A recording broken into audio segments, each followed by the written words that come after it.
Take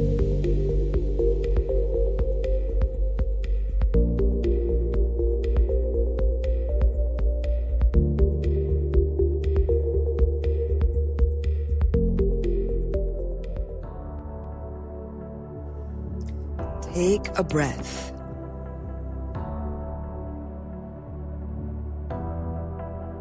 Welcome to Space to Exhale, the podcast, weekly inspiration for self-love and soft living.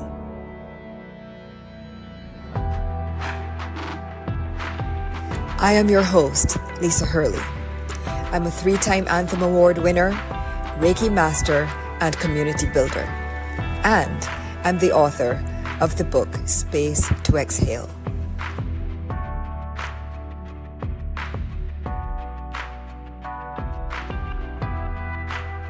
Through healing modalities like breathwork, affirmations, and meditations, I'll guide you on a life-changing journey to help you know yourself, love yourself, be yourself, and create much-needed space to exhale.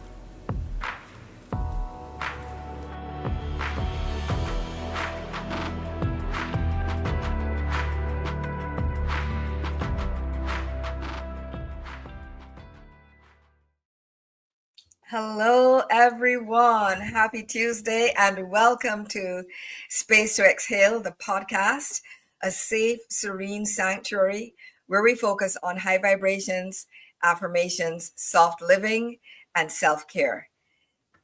As you know, I'm your host, Lisa Hurley, and I'm the author of Space to Exhale, a handbook for curating a soft, centered, serene life. And I'm here to help us all do just that. Relax, take a breath, say no to hustle culture, and yes to a life of ease. My hope and dream is for us all to curate lives that we don't feel we need a break from. Today, I'll be joined by a very special guest who is dear to my heart, my big sis, my amazing sister, Sharon Hurley Hall. And I will read her bio for you as I add her to stage. And it's so nice because she's my sister and she's also someone that I look up to. And when I read her bio, you're going to find out why. So here goes. So Sharon Hurley Hall is an author, educator, and anti-racism activist, a former journalist and writer. Sharon is also the author of I'm Tired of Racism, True Stories of Existing While Black, and Exploring Shadism. In addition, Sharon is the founder of Sharon's Anti-Racism newsletter, where she's on a mission to fight racism one article at a time, and of the Share Anti-Racism membership community. In what passes for her spare time, there truly is not a lot of it, y'all. In what passes for her spare time, Sharon provides mentoring to help introverted founders, leaders, and creatives share their stories to create impact without exhaustion. So welcome, Sharon. Welcome to the show again. Again. I'm so happy to be here, sis. Thank you. Is this time number 3, 4 now? Number 4, maybe. Possibly. Could be number 4. I'm not sure. This is the beauty, y'all, of having people in your close circle that you can, call on for favors, shall we say. I would definitely have had Sharon on the show multiple times in any case, but there are a few times where, things happen behind the scenes and she came in as a pinch hitter. So thanks so much for that, sis, for, being in Always happy to help, sis. Always happy to help. Thank you. And so, folks, you already know the routine, right? The show is called Space to Exhale, and we start by doing just that. So we're going to take a few deep breaths together. So close your eyes, relax your face as much as possible. Relax your forehead, the micro muscles around your eyes. Relax your jaw. Relax the micro muscles around your mouth. Bring your shoulders down away from your ears. And now inhale and exhale. And again, inhale and exhale.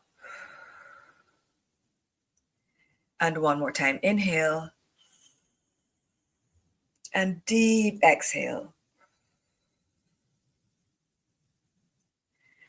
Okay, when you're ready, you can open your eyes, come back into the room, and we start every episode with actually with one affirmation. Today, because of what we're going to be discussing, I figured, you know what, maybe we need two affirmations today because it's a lot. So the first affirmation for today is, I am navigating corporate spaces with ease, safety, and success. Right, sis? That's the goal, right? That is the goal. That is the goal. That is the goal. So as we go through the episode, keep this thought in your mind. I am navigating corporate spaces with ease, safety, and success. I And love it. thank you, thank you. And the other affirmation for today, which those who live it, know it, and get it, right? The other affirmation is, I am always divinely protected. The weapons may form, but they will never prosper. Amen. Amen and amen. Amen and amen. So bear that in mind as well as Sharon and I talk about working while Black, because it truly does feel sometimes like if weapons are forming against you, and they do form, they will form, but trust and believe they will never prosper. So with that said, sis, let's dive into it and get this conversation started. Very, very excited. This is actually part 2 of a conversation that we started several episodes ago. I think it was episode 6. So to bring people a bit up to date, those who have not yet caught that episode, you are the author of a book, I'm Tired of Racism, and you are the founder and curator in chief of Sharon's Anti-Racism newsletter. And honestly, for me, I mean, I'm going to show you, like, I have my book here, and those of you who on video, you can see, those of you who are not on video, like, it actually has, like, I have all kinds of post-it notes and everything because I refer to this book frequently. It's really become a lifeline for me, and I think many people who are navigating, existing while Black and working while Black. So I know you, of course, as someone who is quote unquote quiet, who is introverted like myself. So what inspired you to get loud about race from processing your thoughts privately into advocating about racism publicly? Well, that's a great question, sis. I think it was really a case of it was time. It needed to happen. And, and I'm sure you will relate to this. You get to a certain time of life and you start thinking, okay, well, what am I meant to do with all these things that I have learned, all the gifts that I have? What am I putting back into the world? What is my legacy with a small L? Because it's not so much about ego, but about, putting something back into your society, into your community. So I realized, and, there were a number of things that happened to make me realize this, that I was already setting an example for people that I didn't even know, like people were paying attention and I had no clue, right? And that this was something that needed to be talked about because a lot of people, those of us who know what the experience is, didn't have a lot of people validating that experience. Yes. And those of us who don't know what the experience is, didn't have a lot of insight from people that they trusted talking about what those experiences were, right? And yeah, so on. And so I really had to come out of my shell in a way. But, it was a gradual process, as you know. I mean, I started with writing, which was something I was already comfortable with. The writing of the newsletter led to the writing of the book. The writing of the newsletter and the book led to job opportunities, podcast appearances, events, and being more and more vocal. And it was kind of like, it was I don't know, it gained momentum. And that comment from Krista is very telling. I don't know whether, it's hard. It's hard because, we work in those spaces and we put up with a lot. We do. We put up with a lot, and and it's a very hard decision. Do I stay and take the paycheck, or do I go and regain myself? Right. And it's a hard question to answer, isn't it?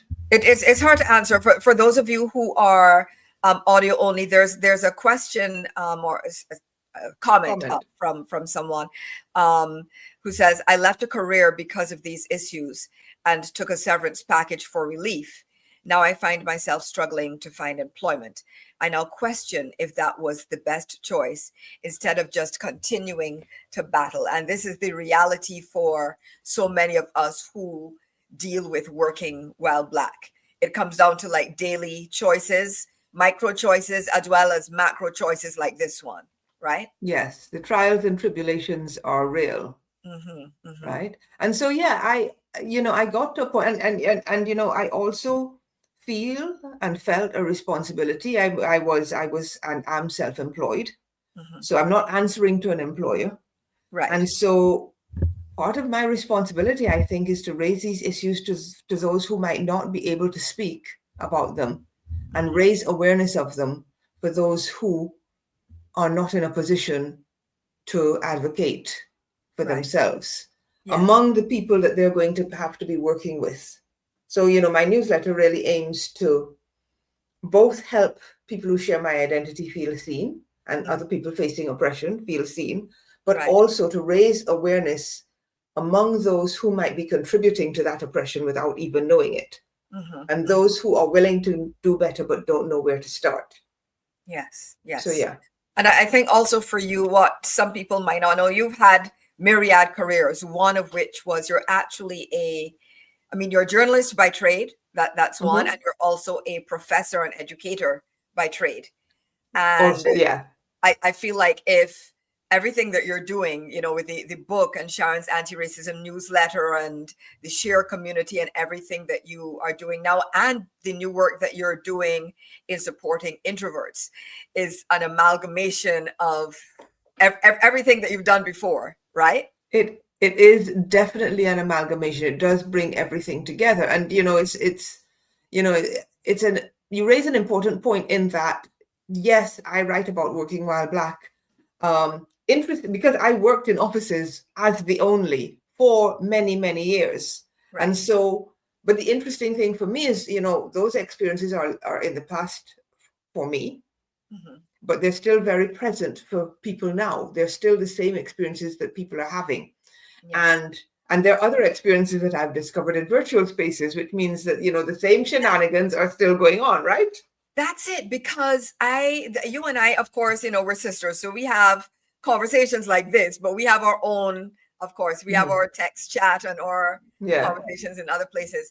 And there are several times, even though you're your own boss, you have built your own table multiple times over, and basically you run Sharon's world. Even with that, people are people, right? People are people. We cannot escape them. And you've told me multiple times about situations where, even though you are the expert, you are the boss, you are the subject matter lead, etc., you are still questioned, you are still undermined, your rates are negotiated, shall we say, and so on and so forth. So it really, I think it is worse if you're directly, literally sitting in a cubicle farm, but working remotely or being your own boss does not remove you from it entirely. Indeed. Yeah. Yes. Yeah. I'm now looking at this comment from Cassandra that says, I left a job after 22 years and have been in a new job, higher position, less stress, but the structure of the family-owned business is nothing short of disappointing. At times, I feel I made a mistake. I am 57. I don't want to start over. And that is real. That is real. I mean, all of these choices have very real consequences, even for me. My choice to remain self-employed means that income can be variable sometimes, right? I feel like, there's a tax that we pay at every turn. Yes. Yeah, for sure. Tough. So, we are actual sisters, which it took quite a few people on LinkedIn a while to realize that yes, you and I are related by blood. What's interesting is that we have quite a few similarities in our careers. We're both writers, and even with us both being writers, another subset of that is that we have, in some cases, written about the same topics because we have. I think it's probably because we were raised by the same people, raised in the same in similar contexts and so on, and so somehow that has fed into our psyche and our experiences, or the nurture that accompanied our nature, right?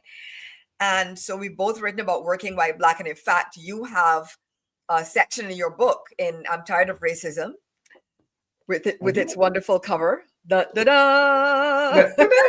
Right. You have a section called Working While Black, and it comprises 11 essays covering anything from what I call follicular foolishness, which is people are always giving Black women, Black people, but especially Black women, problems to do with our hair, and we're tired of it, and that needs to stop.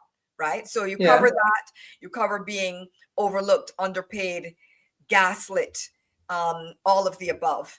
And so I mentioned that the folks are in for a treat because you are going to read an excerpt from "I'm Tired of Racism," from the Working While Black section. And I am very, very excited to hear it. And, even though, when did your book come out? Was it 2020? 2020? Yes, my book came out in 2022, in fact. Yeah, 2022. Yes. Yes. And so it came out in 2022. It is still very, very much relevant. And so this is your part of the show. You're on, sis, and bless the people with some words from "I'm Tired of Racism, Working While Black." For the opportunity, sis. Chapter 15. Pardon your bias is showing. True stories of racial microaggressions in the workplace. I'm going to let you in on a secret. I didn't learn the term microaggressions till decades after I'd already experienced my first one. Microaggressions don't just happen at work, of course. Black people who live in countries where they are in the minority experience them every day in every sphere of their lives. And, just so you know, post-colonial societies where Black people are in the majority aren't exempt from microaggressions either. But that's a story for another time. I talk about that in Exploring Shadism, a study of colorism in Barbados and the Caribbean. Most of my experiences of racial microaggressions happened in the UK, where I lived and worked for 15 years. But they're identical to the experiences of my Black relatives and friends who work in the US. At first, I was simply perplexed by what I considered stupid questions and asinine comments. But it turned out those questions and comments were all subtle ways of letting me know I didn't belong. Here are some of the experiences that stood out most for me. Let's start with the questions. Can I touch your hair? Follicular foolishness, as Lisa says. Some people ask, others just lean in, and before you know it, they've got their fingers in your hair. That's just rude. Once more, for the people in the back, hands off Black people's hair. It's not your exotica or curiosity. We had 400 years of that BS and we're over it, okay? As if the questions weren't bad enough, there were a couple of statements I heard over and over again during my years working in England, such as, "You're so articulate, you speak such good English." This is one that's been said to me in many workplaces. The tone is what separates a compliment from microaggression. If there's admiration, it's likely genuine. If there's surprise, then there's the underlying assumption that Black people aren't articulate. There's also an assumption that we come from countries where English isn't the first language. That's true for some people, but the colonizers got around and imposed their language. So there are a bunch of places Black people lived where English is the first language. Learn some history, people. Not being seen as professional. Another biggie is when people come into the office where I'm working and assume I am the help, for want of a better phrase. Just as I've seen the double take in interview settings, I've also seen it when someone's come in for a meeting and realizes the black person he just walked past dismissively is actually the person he's supposed to be meeting. Sometimes there's the white-splaining, as if I don't have skills too. I had a bully of a boss who was prone to this, even though I had more industry experience than he did. Being passed over for promotion. This can be hard to judge, but you get a feeling, don't you? The same way I recognize the double take, I know when I'm being seen as not quite good enough simply because I'm black. Sometimes it's witnessing my white colleagues who don't work as hard as I do get a raise or a better raise than I do. Sometimes I have to apply twice for the promotion that less qualified people seem to get as of right. And sometimes I don't get the promotion at all, and I'm subtly disrespected till I choose to leave. These are only a few of the experiences I've had at work.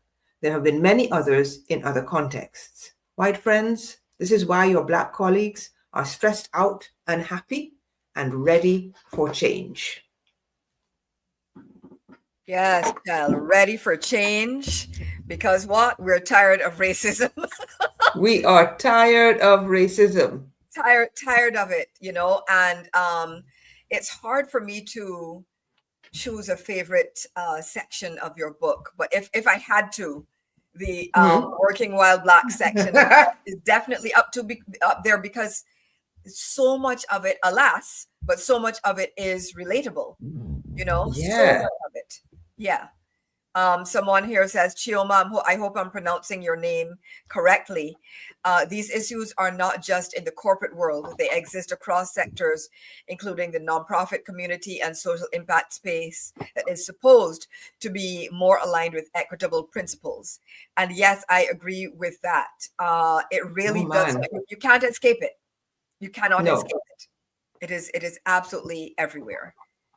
And someone else here. So sorry, on my end, I'm only seeing LinkedIn users. So Fatima, I think it is. Let me know your name. But it says I got the book in 2023. Fantastic read, relatable and eye-opening at the same time. And I would definitely agree.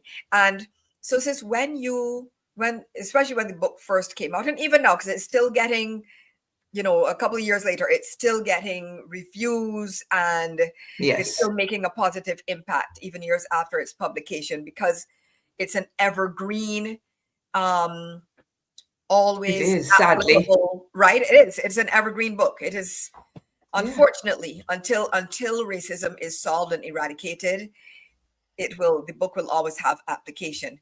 What have been some of the aspects of Working While Black or that section that people have most frequently responded to, or that have resonated the most deeply? I think that people have responded particularly well to the gaslighting, because so often we are gaslit about our experiences. And I'm just looking through the table of contents here. Yes. And they've also, one of the essays that I wrote that got a lot of response was also the loneliness of the sole Black employee. Black and global majority readers relate to that, because I'm basically sharing what it's like to be the only. Yes. Right? Yes, definitely. And of course, the hair. Yeah. The follicular foolishness, which is a phrase I will be adding to my dictionary from now on. Yes. Good.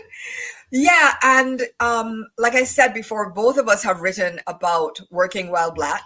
I called mine, the Working While Black effect, because what you basically covered with your 11 articles or essays. I did something similar in that, but you wrote about it from a personal perspective. And then I wrote about it more so from a perspective. Here are the systemic, here are the terms, the microaggressions and the glass cliff and all of that. It was a great chapter. Great chapter. And I think our work is very complementary in that way. Absolutely. It was hard for me to choose which excerpt to read today. Initially, it was hard. And then I thought, you know what? Actually, Sharon, thanks again, sis. Sharon very kindly, when I was in promo mode for the book, as you know, she has her anti-racism newsletter. And definitely subscribe today, folks, antiracismnewsletter.com. And so anyway, so when I was promoting the book, Sharon very kindly included a couple of excerpts from the book in the newsletter. And so today, the excerpt that I'm going to share with you is one of the ones that appears in the anti-racism newsletter by Sharon Hurley Hall. So buckle up, because those of you who have not yet read this or heard about this, you're in for a little bit a of treat and a wake-up call. A treat and a wake-up call. And a wake-up call. For sure. So, ooh, child, here goes. So this excerpt is from chapter 7 of Space to Exhale, and it is called Working While Black. Learn. So, you can't sit here.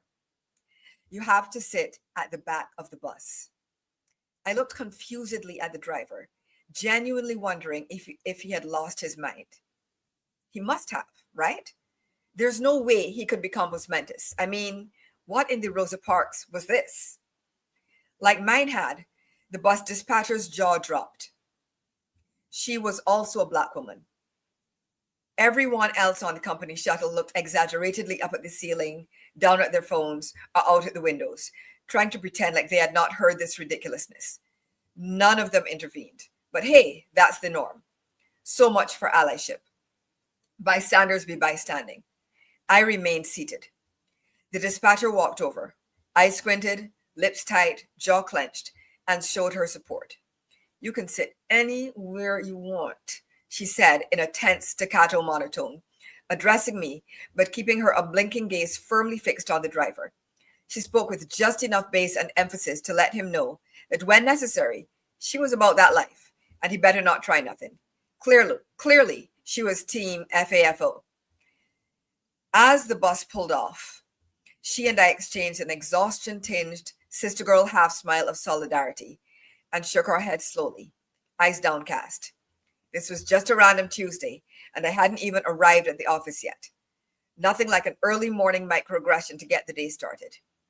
Now I had to swallow my annoyance, step foot onto the corporate plantation, and speak with my chipper Shantae Moore whistle register voice for the rest of the day.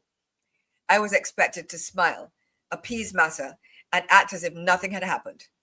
Bonus points because I also had to endure being gaslighted by a couple of white colleagues I had told about the incident, and one who had witnessed it. Sigh.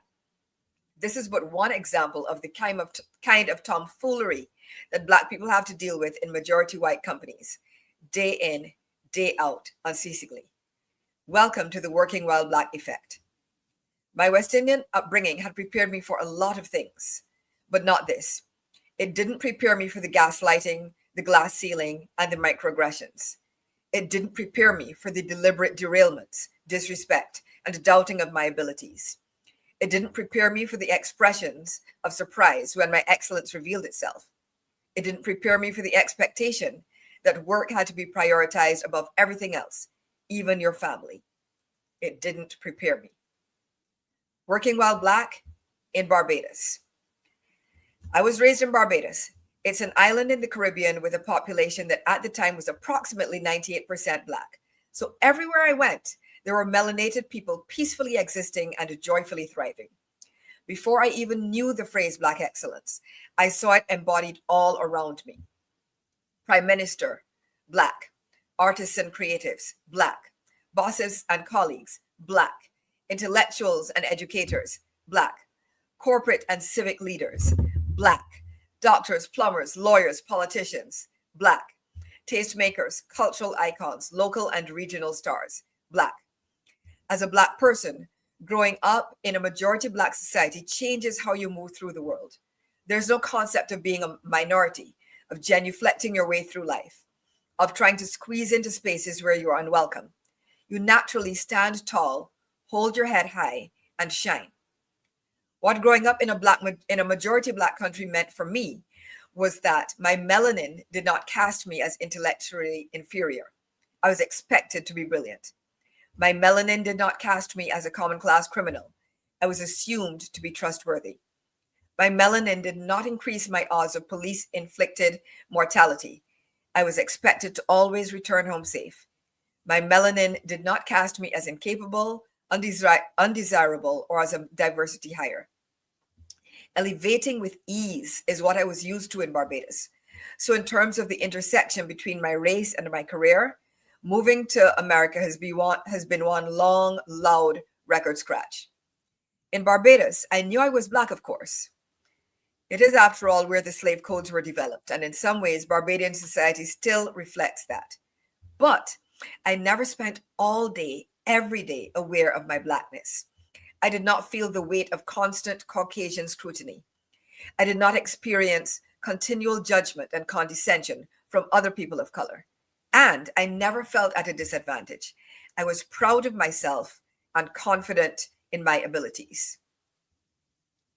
Working while Black in the United States, however, has done its best to reduce that self-confidence. Occasionally, it has succeeded. In general, my career blossomed more quickly and effortlessly when I was in a majority Black environment, and stalled once I moved to a white majority one. Do with that information what you will. Lived experience matters, and so does data. Harvard conducted a study of more than 9,000 early career employees called Intersectional Peer Effects at Work, the effect of white coworkers on Black women's careers. The study examined the retention and turnover gap between Black and white coworkers. Its findings back up my experiences. Black women are the only race gender group whose turnover and promotion is negatively impacted by white coworkers. Black women who were initially assigned to whiter teams are subsequently more likely to be labeled as low performers and report fewer billable hours, both of which are predictors of higher turnover and lower promotion for all employees. And there you have it. The working while Black effect is real. Child. These people. Girl, every time, like I have read that chapter many times. And it's like every time I hear it, it's like something else strikes me. You know, it's funny. I was having that same conversation with someone about the effect of growing up in the Caribbean when I was explaining why one of the many reasons why we returned to the Caribbean to raise our daughter, and the grounding that it has given her in now being able to move through a white majority. I'm sorry. I shouldn't have put up this comment right now and interrupted you. But for those who are audio, yeah, we are real sisters. Yes, Joe just said, wait, it just clicked. Y'all are like real sisters. Yes, we are. We are real sisters. And yes, it's, you know, it's just so there's that. And similarly, I mean, my experience, what I talk about in this section of my book is about me trying to make sense of that very differing experience. I mean, as you point out, I mean, you know, the legacy of colonialism is alive and well in Barbados, because, you know, it was in Barbados that for the first time I was told, you can't get this job if you braid your hair, right?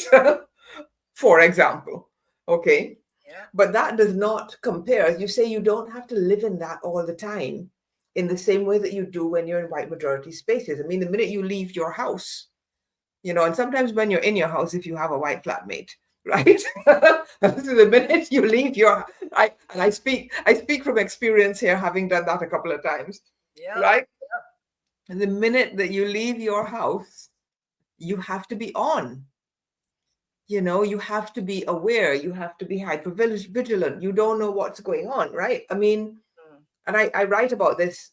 I have written about it many times in the book. I've written about it since in the newsletter. I've done one of my 2 pieces, actually. The paper cuts still make you bleed, which talks about those little microaggressions all through the day. And another one, which I can't remember what it was, something that was a kind of day in the life thing.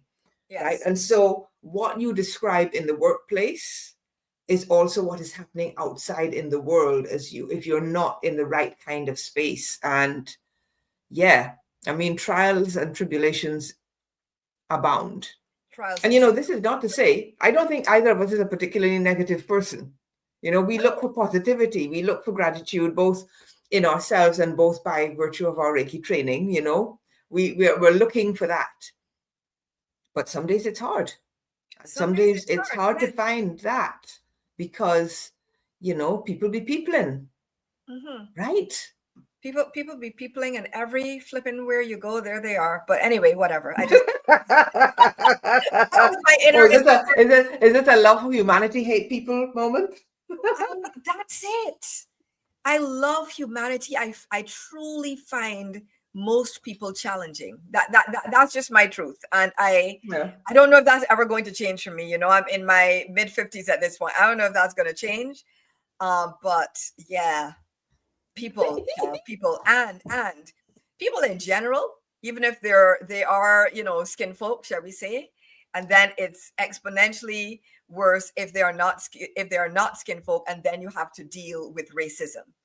It is exponentially more difficult. So actually, I wanted to ask you now. I talked and wrote about being told literally in 2020, whatever that was, 2020, I don't know, 3 or so, or 4 or 2, about being told to sit in the back of the bus, Rosa Parks style. 22.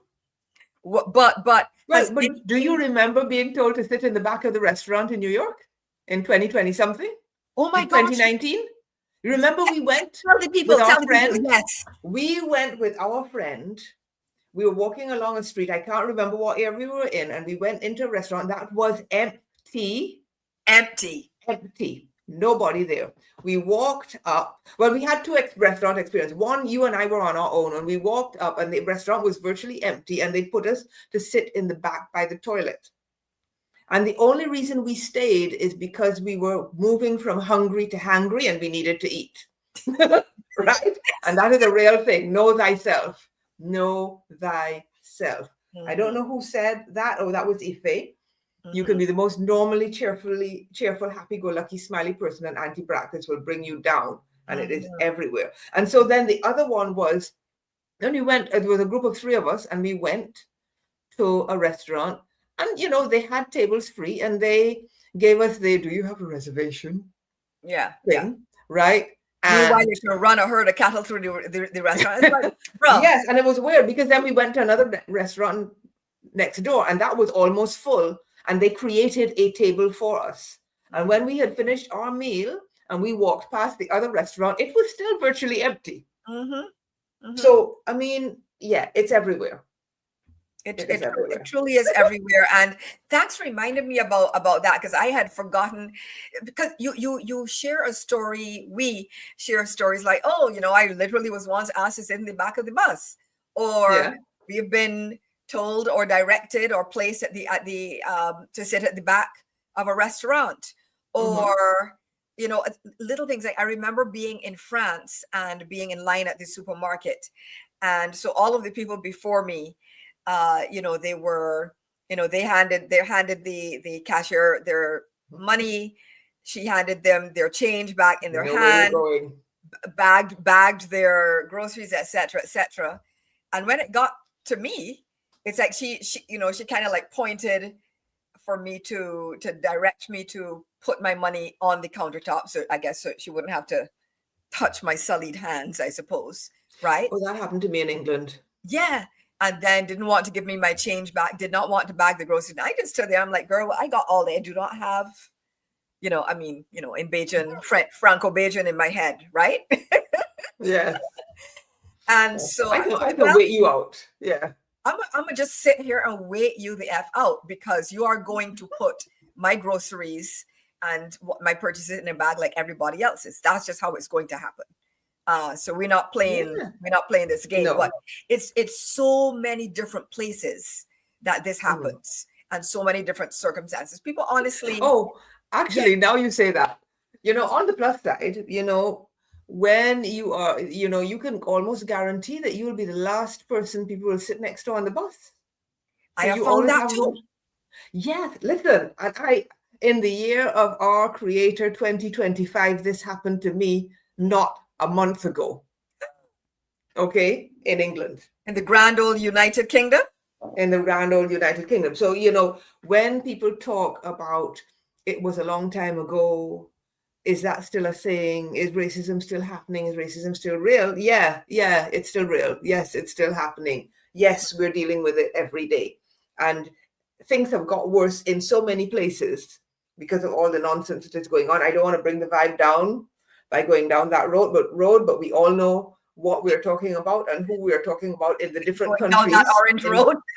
We're not going down the orange road. We're not going down the Farage road either. Right? We're not going down either of those roads. Right?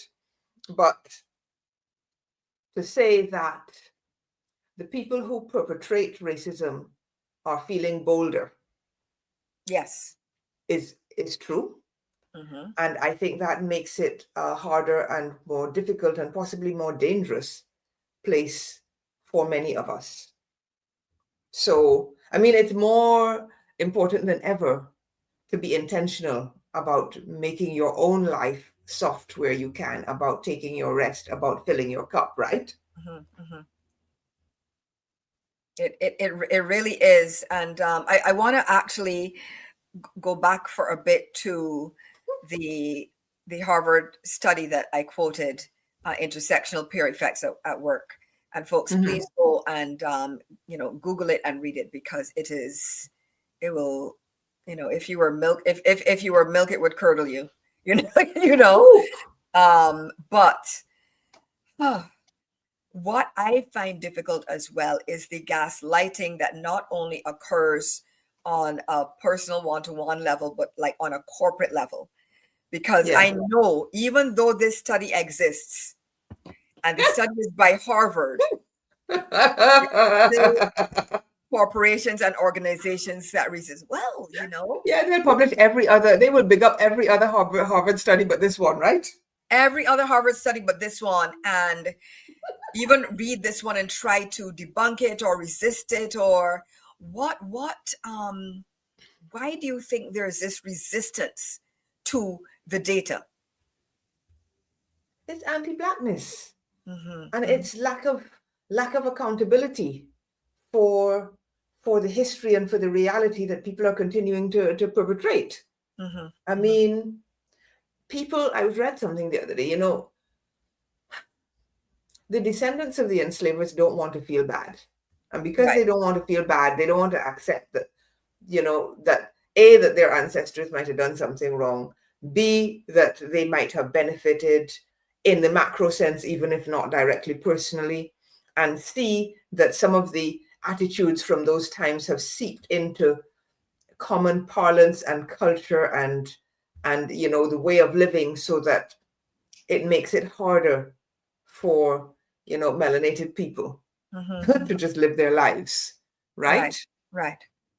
Oh, we got some great comments there, though, sis. Some great comments. I'm gonna put up. Okay, so we're gonna scroll back a bit here, and so we're gonna put up this one again. I'm only seeing LinkedIn user, but if you can, I don't know if you can see the name. Yeah, it is Ife. I opened LinkedIn quietly on my phone so that I could check who's making the comments. So that is Ife Jacobs. Oh, hey, Ife. Ife is always so supportive. Thank you so much for being here. So Ife says you can be the most normally cheerful, happy-go-lucky, smiley person, and anti-Blackness will bring you down. Yes, 100% agree with that, because there are times where I remember, Ife, now that you say that, it brings to mind a memory of, I had left home one day. I was feeling all fabulous. I had my fro out. It was, the big fro at that time. And I was feeling like, I was like the reincarnation of Diana Ross, even though apparently Diana Ross was going to work at a job, but whatever, right? But I was feeling fabulous that day. And before I got to the top of my street, I was going to catch a bus. Some woman's dog started barking. And this woman fixed her face to tell me that the dog was barking at me because he had never seen hair like that, and he was scared of my hair. And when I tell you that comment that deflated your balloon, right? deflated it completely. And then, but it's also, you also kind of like turn some of it in on yourself. Because then I felt, Lisa, you should not be letting this bother you. But it did bother me. It did bother me. And so, yes, Ife, anti-blackness will bring you down, and it happens everywhere, no matter where you're going. We have another comment here. It says, I colored my hair, and my director says, you're going to impact your brand. Whereas my white colleague comes in with multicolored hair. True story. Yes, absolutely. Yes. We've experienced that. Okay, that is Krista Monk, possibly. Oh, hi, Krista. I'm not sure. Yes. Thank you so much for being here and for sharing this comment. And yes, the hair thing is a big thing. I definitely can go back and look at, I'm going to see if I can find it and post it on LinkedIn, but I have what I call my Miss Congeniality look. It's like this.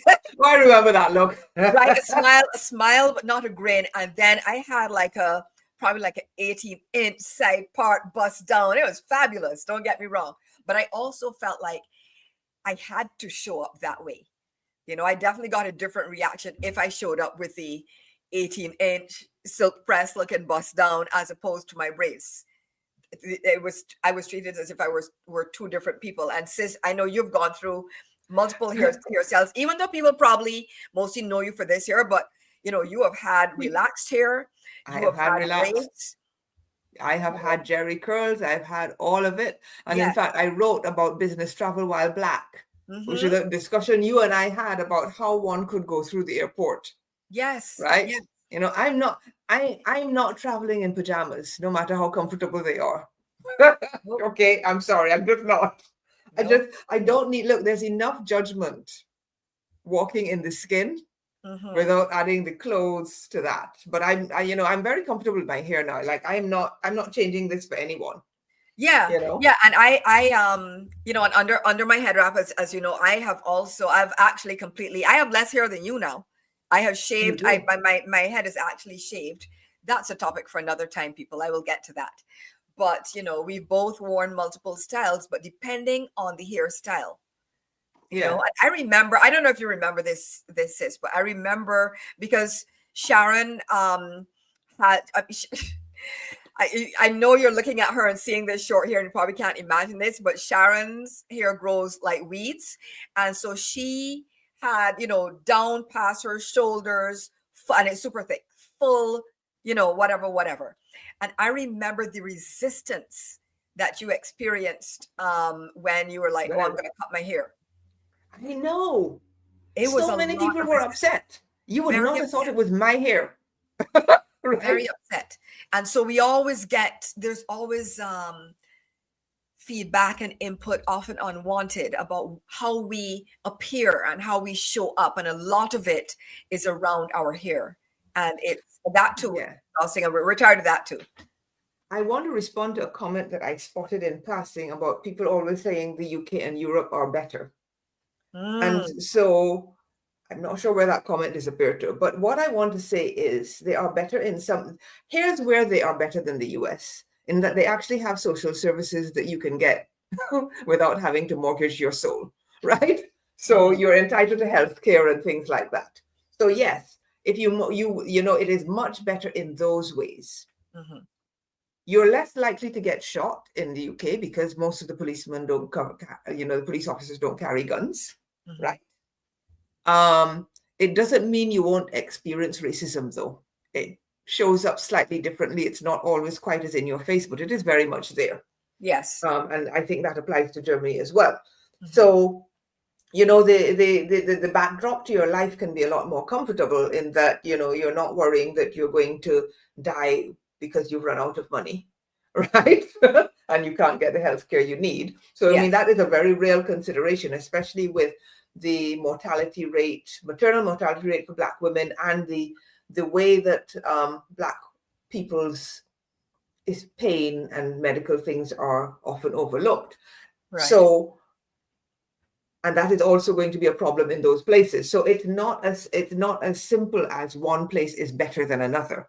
Right. You really have to make a reasoned decision on what are the things that you are going there for. I mean, I have lived in many places in the world and visited many more And, there's racism everywhere that I've been.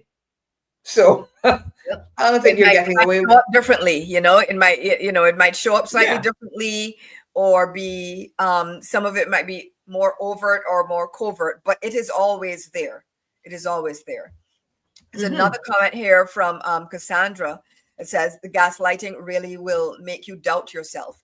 Hearing your stories, while sad and frustrating, makes me feel less crazy, and that this is all in my head. And Cassandra, I think I can speak for both Sharon and myself when I say this is one of the reasons that we write and that we are activists and that we do what we do, because people are always surprised to learn that Sharon and I are introverts, even though we had a whole podcast called the Introvert Sisters.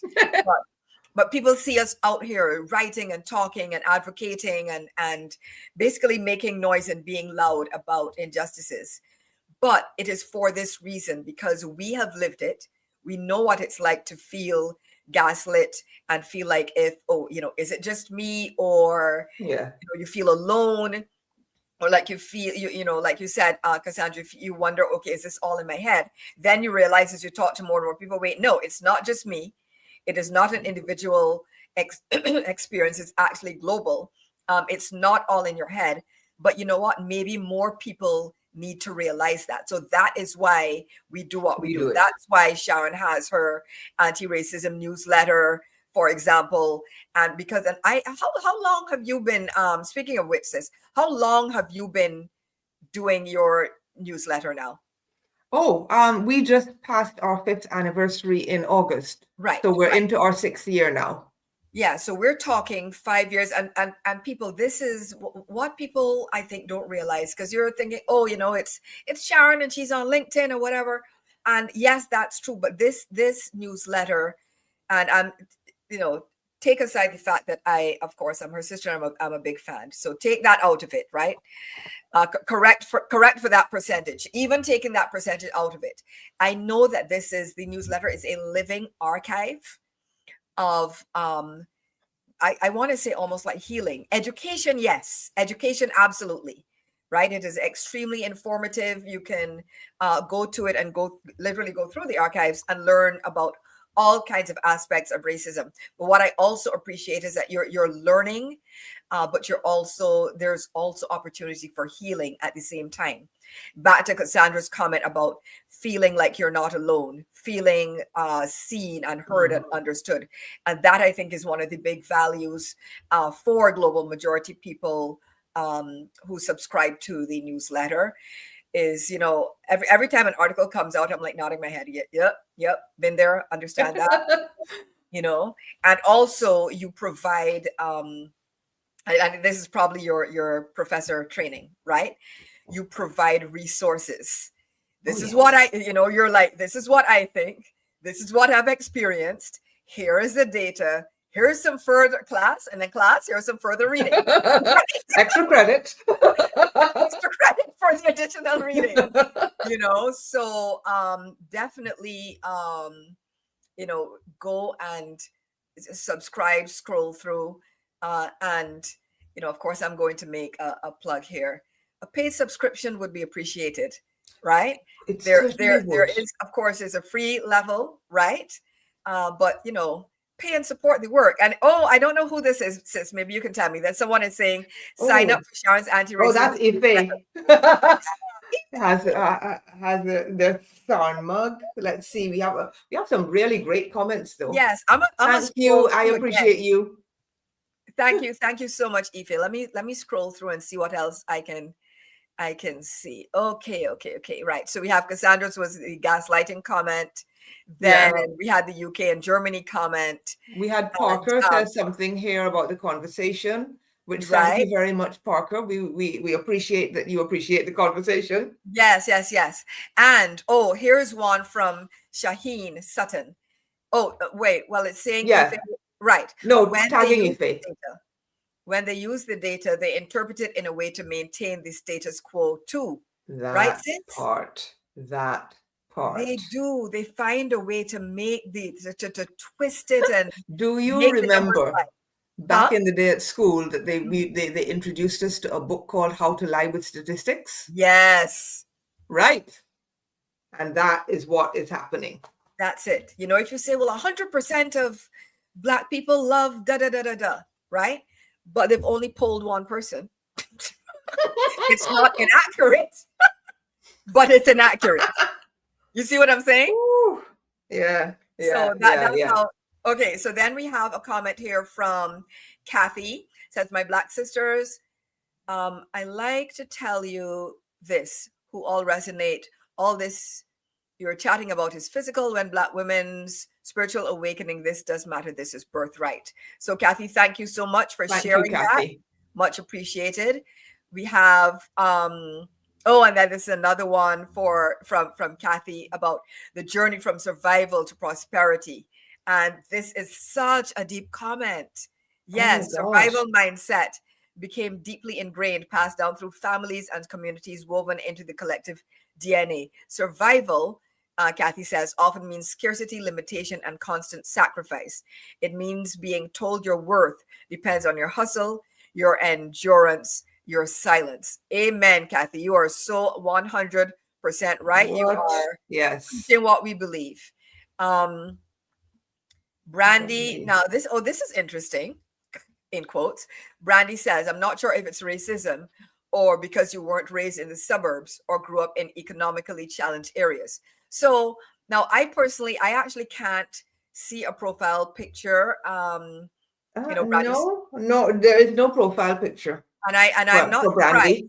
I'm not surprised. And Brandy, thank you so much for this comment. But it is very interesting to me as I interpret this, and I could be wrong, but this is exactly the kind of comment and experience that Sharon and I and so many people on this call have talked about for so long, the gaslighting. And let me just tell you, we're almost at time. Y'all already know we're going to go over. I hope that y'all are going to continue. Stick with us for a few more minutes because we want to really respond to some of these juicy comments that you have left. Yes, but just letting you know, I'm not sure if it's racism. That's a problem because you weren't raised in the suburbs. You don't know where we were raised. That is an assumption. Economically challenged areas. Also an assumption. Anti-Blackness, and me and my suburban, economically unchallenged upbringing say nay. But moving on. Okay. Moving along. Brandy apparently specializes in Southern hospitality. Say that again. Brandy apparently specializes in Southern hospitality.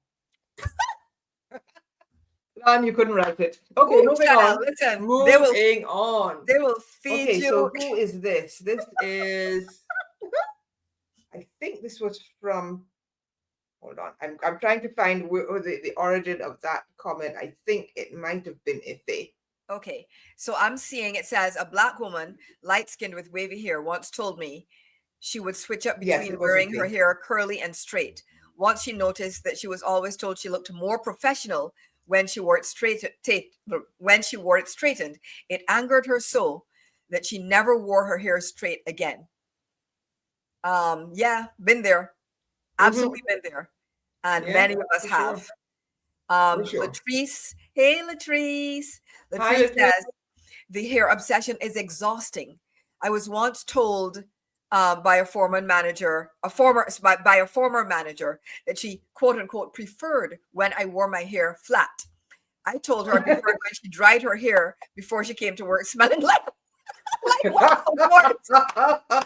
All right, I needed that laugh. Petty. Oh my goodness. Yes, and justifiably so, Latrice. Justifiably so. Parker Johnson, thanks for being here. Parker says, Wear the Mask by Paul Lawrence Dunbar. Battling white supremacy and structural racism is daily. Preach. Thank you both so much. And thank you. Parker, glad you're enjoying the conversation. This is what we do and why we do it, right? To have conversations like this, to help people feel seen and heard and understood. And sometimes we need to just have these conversations among ourselves, and that is okay. Oh, by the way, sis, I don't know if you saw this, But I'm seeing. Oh, Krista, thank you, Krista Appreciate just you. subscribed. Thank you, Krista, to Sharon's anti-racism newsletter. Please follow her example. Thank you very much. And thank you so much, Krista, for your support. Put up Fawn. Oh, right. Thank you, Shaheen, as well. Shaheen, but I want you to put up Fawn's comment because I have a story to tell. Oh, Fawn's comment. So Fawn Bell, let me read this for y'all. Says, my white woman boss offered me her leftovers from lunch. Lord have mercy. All right, and so here is my story is about the white savior complex. Right. And I think I've written about, if I haven't written about it in the book, it's in the newsletter. As I wrote about a colleague of mine who was really, really helpful because I'd moved from one area to another. I was kind of settling in, didn't know where everything was, and she was very, really helpful. The minute that I could stand on my own 2 feet, she got very cold and distant, so there's some assumptions. There are some assumptions that are made when you walk in certain skin that are not at all justified. Yes. We are, the media portrayal, and a lot of that comes from a deliberate downgrading and downplaying of Black excellence and Black success and capability, because, and we know where this goes back to, because you had to say that Black people were less than in order to justify enslaving them, us, our ancestors. And those arguments and descendants of those arguments are still being used today to justify inhumane treatment. Yes. And we see it, when you look at the narrative about immigration on both sides of the pond, about refugees on both sides of the pond, it's not dissimilar to the things that were said about Black people when they were justifying enslavement. Absolutely, sis. And Ken, thanks for being here. Ken says, this is fire. I got the book. I'm tired of racism. Now I have to go and find part 1 of this conversation. So, and thank you so much for being here. Thank you, Ken. So part 1 of the conversation is available. If you want video, go to Space to Exhale on YouTube, and the video is there. It's episode 6. And if you're an audio person, wherever you listen to your podcasts, Spotify, Audible, iHeartRadio, all of the above. So you can definitely go back and check out part 1 of this conversation. Another interesting comment here from, right. It says, I am not my here, I am me, by Deborah Blythe. Hope. Right. I am not my here, I am me, Deborah, a Hebrew word meaning be. I am a mother, I'm a child. I'm quiet, I'm wild. But I am not my here, I am not my here. I absolutely love this. It says DB, so thank you so much for sharing this with us. I really appreciate how all of you have shown up here. This has been such a lovely conversation, a rich conversation. Really appreciate you all being here. This is what makes it worth it. Because these are conversations that we need to have. And going back to your earlier question, Lisa, this is why I do what I do. This is why you do what you do, because sometimes it's important for us to see ourselves and our experiences reflected in others who share our identity. And so that is part of the work. The other part, 2 other parts of the work. The other part of the work is celebrating and uplifting excellence. And the other part of the work is the work that you're doing for the soft-centered, serene life. The rest is resistance. The rest is revolution. So all of that comes into healing us and making us whole, which is an essential part of the work too. Yes. Somebody very kindly has dropped the subscription link for your anti-racism Thank you so much. In the comments, anti-racismnewsletter.com. There you have it. So definitely, go and support. So speaking of softness, right? Have you always? I don't even know. Start this question. I feel like if we grew up pretty soft and then life got harder and now we're trying to get it soft again. I don't know. Maybe it's just me. But Oh, thank you, Latrice. Yeah. oh, Latrice, thank you so much. The newsletter is often one of the greatest reads of my week. Thank you so much. Yeah. So how are you incorporating softness and joy and rest and laughter and good times and good vibes and all those things into your life now? Because, and bear in mind, right, we are full adults. Like you're a full adult. You have a husband, a family, right? You're running a whole household and about 5-6 different businesses, right? So between all of that, how are you finding time and space to exhale? Oh, that's a good question. Mm-hmm. I think my secret is to do it with intention, Mm-hmm. right? To make that space. I'm more successful sometimes than others, as we both know, and I think both of us are prone to this. You can start going down a road, and next thing you know, you focused and you wake up and 3 hours have passed while you were doing this thing that you were totally focused on. Yep. So I have to really make an effort for that not to happen. I have my friend that I'm doing a weekly beach line with, though we haven't done it for a while, but it's happening this week. Yay. And just taking time to relax, to read, I love reading, as you know. And so even when I can't do anything else, half an hour with my book can just reset my energy. Yes. Yeah. As well. The other day I needed a reset, and I was like, what? I feel like I want to read. And I actually picked up Tammy's book, The Empathy Gap. I was just going to mention that. I started reading it yesterday. Finally. Okay. Are we not in love? Yes. Good book. It's Great a book. good book. Oh my gosh, I moved it around. I actually I should put up your book and that together, because it's the whole black and white. I know there's that and exploring shadism. I see there's a continuum there with the faces, right? Yes, absolutely. Anyway, I started reading the book yesterday, and it was it's an easy read, but it's very deep at the same time. Like, I'm halfway through the book already. I said to her, I need my mind to be soothed and challenged at the same time. And hers was the book that came to mind, and it did exactly that. Yeah. So I do that. Really now, good. As people, I don't know if people know, I posted a photo of you and I today on LinkedIn, the one where we are clearly like enjoying a belly laugh together. And so, we might be quiet, but we laugh very, very loudly. What do you do to what makes you belly laugh? What makes you happy? What makes you guffaw? What brings, and you have such a beautiful smile. What brings that beautiful, bright smile to your face? Well, what was it that you said earlier that made me laugh? Because that is just an example. Follicular foolishness. Follicular foolishness.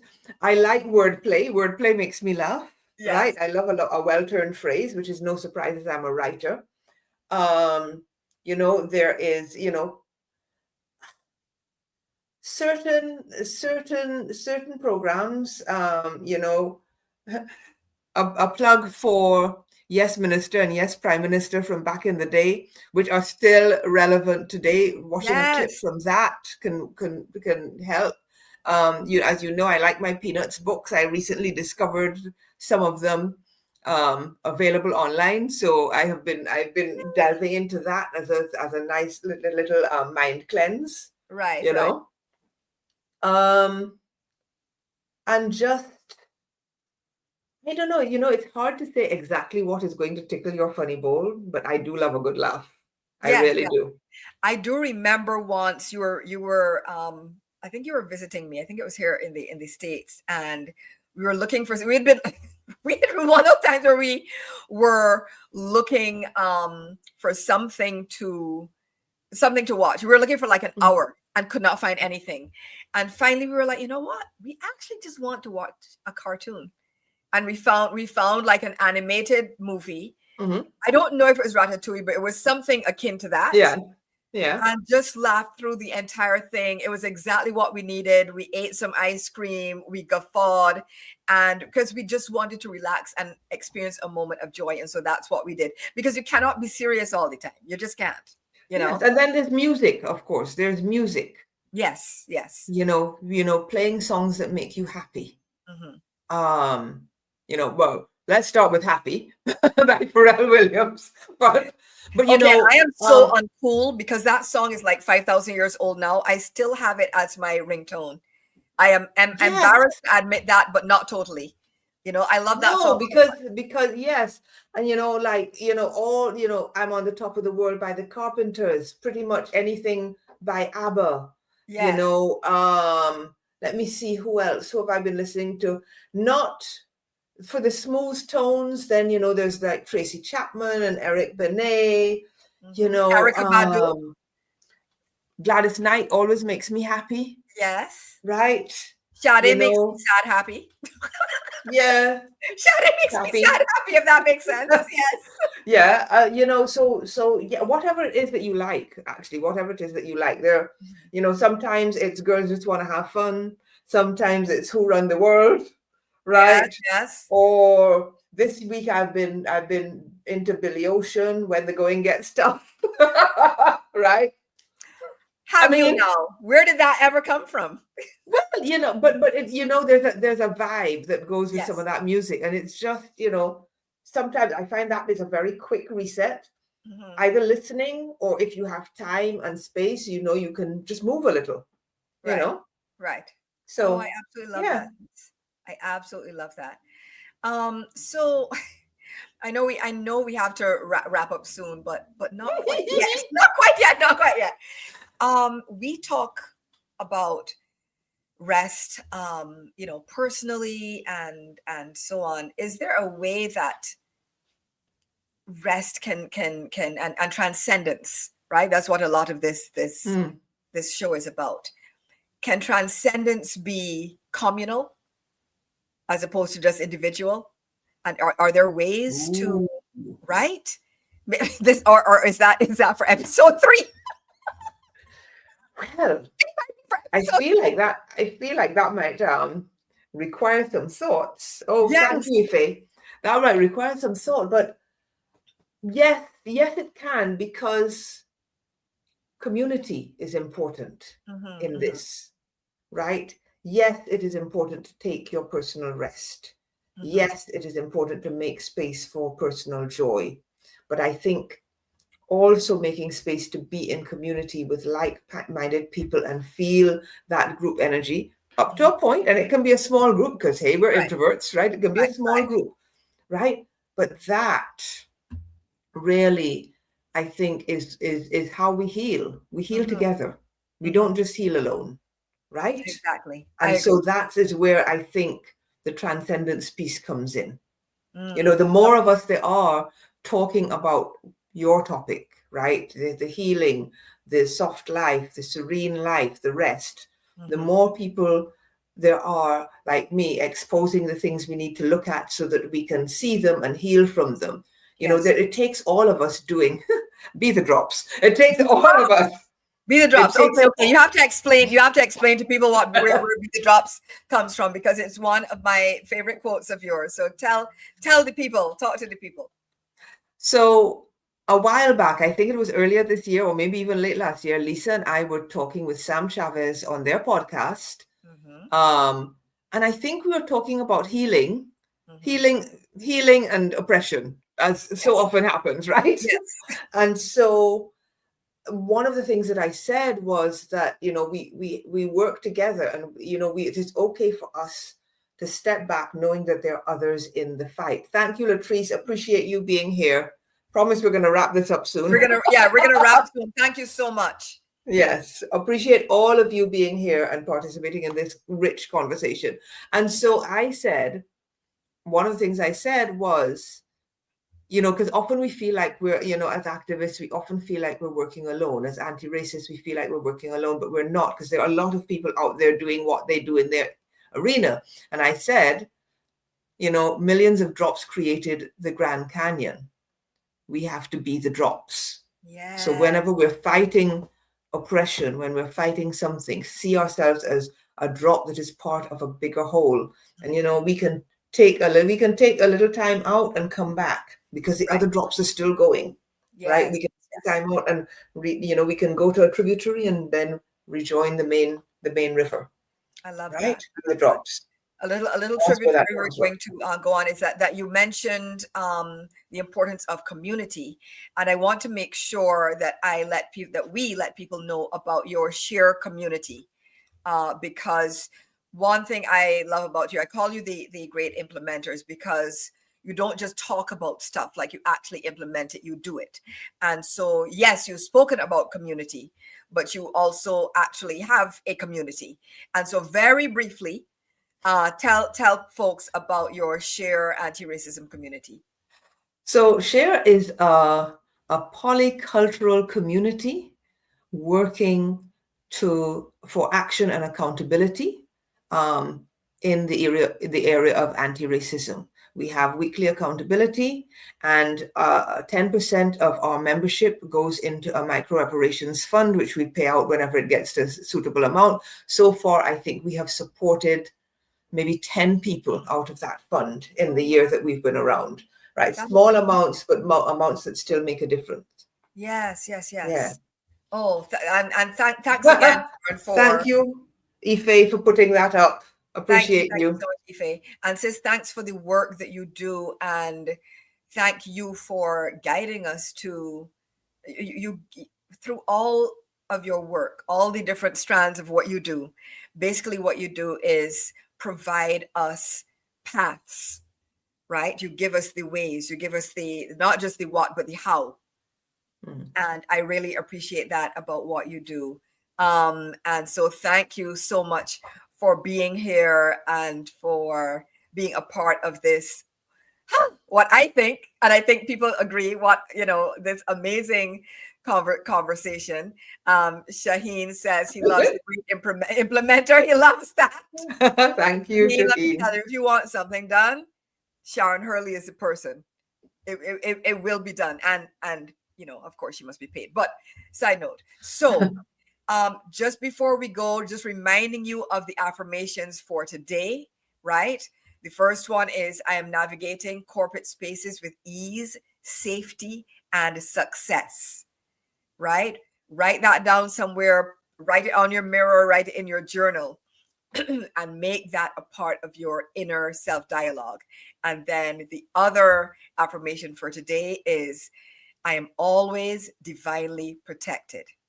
The weapons may form, but they will never prosper. And so on that note, sis, thanks again. What a lovely conversation. What a lovely conversation. I feel inspired. Me too. It was life-giving. Life-giving. And thanks everybody. So many of you showed up in the comments and to support us, and we really, really appreciate it. So thank you so much for being here. Thanks for joining us on Space to Exhale, the podcast. And make sure to tune in every Tuesday live on LinkedIn, YouTube, and Facebook to catch the vibes. If you want more vibes like this, I will see you next Tuesday, because I have another fabulous guest lined up for you. And if you want to dive deeper into what Sharon and I discussed today, of course, get a copy of her book, I'm Tired of Racism. And one of her books. Get a copy of her other book, Exploring Shadism. Subscribe to her newsletter. Do all the things, right? And also, of course, get a copy of Space to Exhale, which is available at Barnes & Noble, Amazon, Goodreads, Wiley, all the places as well. And make sure to stay in touch with both Sharon and me. And with that, we bid you adieu. Goodbye for now. And remember, folks, you are worthy of rest. You are worthy of love, and you are worthy of having time and space to exhale. Bye.